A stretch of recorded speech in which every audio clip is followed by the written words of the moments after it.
si dal jàmm sa canal familier de Samb TV comme ni ñu koy faral di waxee rek ay décembre on est bien en décembre et décembre obligé xam ngeen décembre saa bu décembre ñëwee rek artistes yi sa jaram day tàng quoi dañuy ànd ak li nga xamante ni mooy chaleur quoi nag su nekk di nga génne moo xam single la wala vidéo la wala album la bégee ko ñi nga xamante ni ñooy say fans quoi ñu tëjee ko année bi en beauté quoi gis nañ Momo Dieng génn na barki démb xam naa dinañ ñëw ci moom après tey ñu ñëw gis Aida Samb la diva Aida Samb mi ñëpp namoon Aida Samb mu ñëw ak temps boy ndeysaan boo waxee temps boy rek xel yi da ngay day dem ndeysaan te ba ñu nekk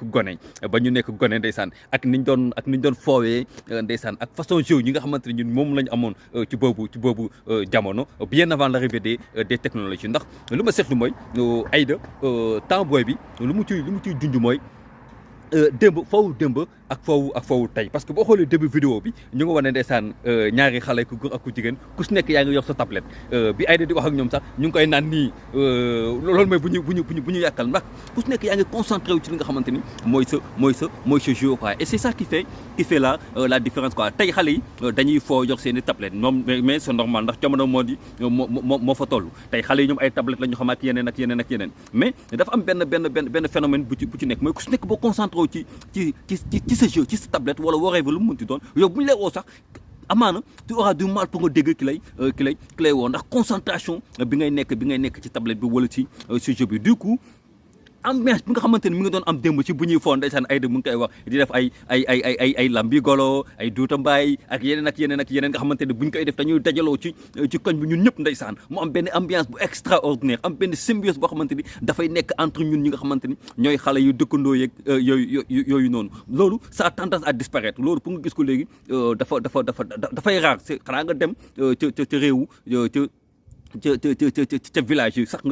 mu tane quoi mais boo ñëwee ci ville yeeg centre ville yeeg yenn kii pour nga gis façon jeu yooyu noonu ndeysaan dafay xaw a doy wax mu nekk benn nostalgique boo xamante ni Aida Samb mi ngi ciy bàyyiloo xelu nit ñi pour ñu indiwaat ko ba ci biir famille sax da ngay xool bu ñu taalee télé bi ndeysaan toog en famille war a waxtaan kafoore mais bu ñu taalee télé bi ñii ñu ngi concentré wu ci télé bi ndeysaan ñii concentré wu seen i téléphone ñii concentré wu seen i tablette du coup dafay am benn manque de communication boo xamante ni da nga koy noté si jotaay bi ndax jotaay bi géey ku si nekk yaa ngi concentré ci li nga xamante ni ci loolu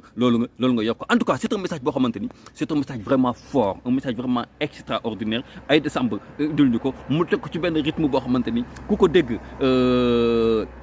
dina neex si xol ndax xam nga Aida Samb saa bu génnee rek lu neex lay jox gars yi quoi en tout cas war nañ ci bàyyi xel déclate